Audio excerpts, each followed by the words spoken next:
जनता party गरीबों की एक विरोधी पार्टी है। भारतीय जनता पार्टी जितने भी लोग दलित हैं, गरीब लोग हैं, उनके मन में ऐसी इच्छा है कि भारतीय जनता पार्टी का एक मन में एक ऐसी चीज है कि इनको किसी तरह से हटाया जाए। आपको ध्यान होगा कुछ दिन पहले लगभग रेलवे ट्रैक के आसपास रहने वाले जो झुग्गी झोपड़ी थे उनको हटाने का एक डिसीजन ले रहे थे भारतीय जनता पार्टी। आम आदमी पार्टी के कार्यालय में आज एमसीडी के प्रभारी दुर्गेश पाठक ने एक प्रेस कॉन्फ्रेंस की। इस प्रेस कॉन्फ्रेंस में दुर्गेश पाठक जी ने बताया कि भारतीय जनता पार्टी गरीबों की विरोधी पार्टी है। पार्टी में जितने भी लोग हैं, दलित हैं, गरीब हैं, उनके बारे में बीजेपी सोचती है कि इनको किसी तरह से हटाया जाए। उनका कहना था कि बीजेपी स्वर्णों की पार्टी है। साथियों, ये कहीं किसी से छुपा नहीं है कि भारतीय जनता पार्टी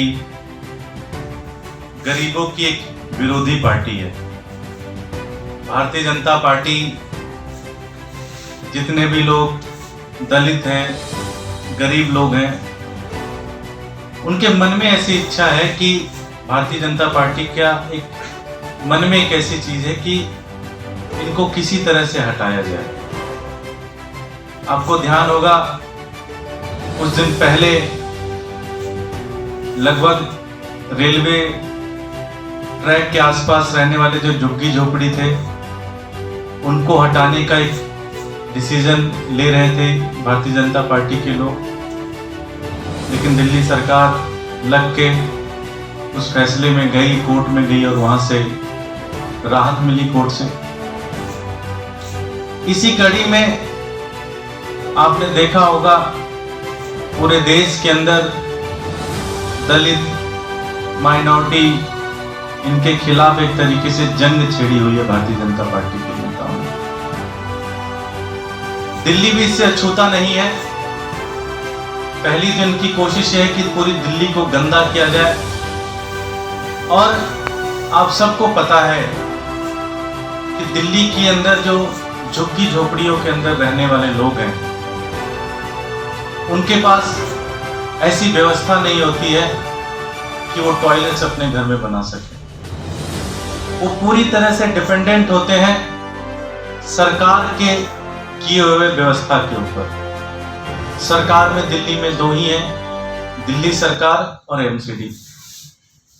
दिल्ली सरकार ने जब से अरविंद केजरीवाल जी की सरकार आई तब से उन्होंने हर झुग्गी के पास में ड्यूसुप को जहां जहां जमीन मिली, ड्यूसुप के माध्यम से टॉयलेट्स बनवाए, उसका क्लीनिंग बिल्कुल ठीक रखा।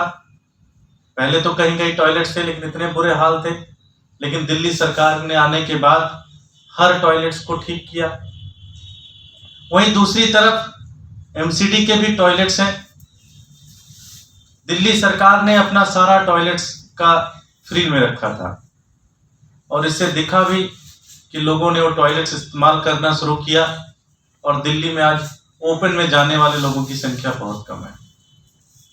लेकिन भारतीय जनता पार्टी के नेताओं ने, जैसा कि उनका एक गरीब विरोधी, एक दलित विरोधी जो चरित्र है, उस चरित्र को दर्शाते हुए उन्होंने एक फैसला लिया और उन्होंने ये कहा कि एमसीडी के जितने भी टॉयलेट्स हैं उन टॉयलेट्स के इस्तेमाल करने पर अब 5 रुपए देने पड़ेंगे। सुनने में हो सकता है किसी अमीर आदमी को लगे कि 5 रुपए तो क्या ही होते हैं, लेकिन झुग्गी झोपड़ी वाले से पूछिए जिसके घर में 5 से 6 लोग रहते हों और जिनको महीने का पूरा एक खर्चा उस हिसाब से चलना, एक एक्स्ट्रा बर्डन, जिसकी महीने की तनख्वाह ही 10,000 रुपए, 8,000 रुपए, 6,000 रुपए हो, और उसको टॉयलेट्स के यूज के लिए अगर एक बहुत बड़ा पैसा एमसीडी को देना पड़े तो दो ही तरीका है, या तो वो बेचारा रहना छोड़ देगा दिल्ली के अंदर, या तो वो इनका टॉयलेट्स यूज करना बंद कर देगा। टॉयलेट्स यूज करना बंद करेंगे तो दिल्ली में फिर से ओपन डिफेकेशन बढ़ेगी। इसी तरह से साथ में पोल्यूशन का मामला बढ़ेगा, हाइजीन की दिक्कत आएगी। तो भारतीय जनता पार्टी के नेताओं की एक सोची समझी साजिश है ये। पहले तो एमसीडी को लूटो, फिर पैसा जब खत्म हो जाए तो पैसा इकट्ठा करने के बहाने से इस तरह की अमानवीय नीतियां बनाना शुरू कर दो। सबसे बड़ी चीज तो यह है कि आपने भी देखा होगा कि एमसीडी के टॉयलेट्स के कितने बुरे हाल है।